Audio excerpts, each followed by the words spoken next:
Ooh.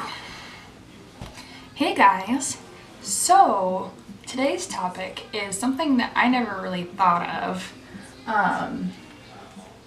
as being a problem, but something that you may have noticed in my previous videos as in comparison to my new ones is that I've lost a significant amount of weight. And the reason for that being is because I got what is called esophageal thrush, which is a yeast infection, but instead of being in your mouth, it's in your esophagus. And one of the symptoms is weight loss. So back in September, October, I started having a lot of stomach issues where I would eat something and it would go straight through. So I actually couldn't hold on to a lot of food for about 2 months, where I just straight could not keep anything in long enough to absorb anything out of my food. And I got a case of gastroparesis. So everything I ate was like a rock in my stomach. So I both couldn't hold on to food, and what food I could eat wasn't very much. And so I really kind of struggled for a little while. And so I ended up getting an endoscopy where they found this thrush. And so they gave me an antibiotic called fluconazole. And I never had it before, but I'd never reacted to anything before. I don't have any medical or any kind of drug allergies. So I was like, okay, I'll get rid of it. I'll quit losing weight. Cool.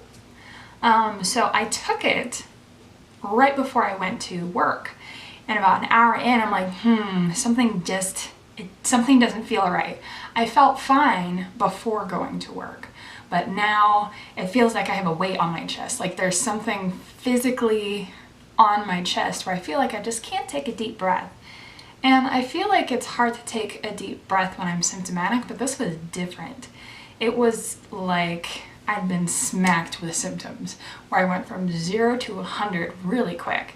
I couldn't focus, I couldn't stand, I couldn't, I had all the symptoms of pre-syncope, but with none of the warning. And it was very scary for me because if I have symptoms without warning, there's a likelihood that I crash, I lose my license, I never get it back. And that is my freedom. If I lose it, I'll probably lose my mind. So this was very scary for me. But I realized I'm thinking, I'm like, this can't be it. I always get warning. Why didn't I get warning this time? And so I was thinking back on all the things I'd done that day, and the only thing I changed was taking the antibiotic. And I realized I'm having an allergic reaction. So I called my mom and said, you gotta come pick me up. I'm having an allergic reaction. I feel like I can't breathe. So we went to the emergency room, and by the time I got to the emergency room, I was having what's called stridor, and it's basically the opposite of wheezing, where instead of making noise when you breathe out, you're actually making noise when you breathe in. And I tend to have that when I have allergic reactions to gluten, where my vocal cords get stiff and inflamed and they kind of close. I can still breathe, but I make that stridor noise. So they ended up giving me a shot of epinephrine. Oh boy, if you've never had that before, it is quite the ride. I remember turning to my mom and going, ow, that really hurt. And then the next thing I knew, every muscle in my body was cramping from like here down. My ankles cramping going down and to the left. And it was so bizarre. It was like getting hit with just a wall, and your heart is racing and you feel like you can see your heart coming out of your chest. So I was trying to breathe through it.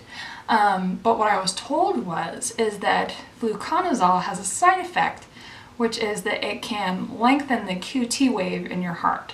And the QT wave is the pause between beats. And the problem with that is that if the pause is too long and it goes and the pausing goes on for too long, it can actually cause cardiac arrest. So it was almost like a allergic reaction that had actually induced a neurocardiogenic syncope episode. And I didn't realize that that was a thing. So I wanted to basically tell you guys that be careful. I'm not saying be afraid, because you shouldn't be, but be careful of the side effects that you take, and ask if any of the drugs you take have any kind of cardiac side effects, because to a normal person that may not be a problem at all and they won't even notice it. However, since we are more cardiac sensitive, that kind of side effect can actually induce an episode, which is something you don't want. So just be aware of what you're taking is basically what I wanted to say. And hope you guys are having a good day, and I'll see you in the next video.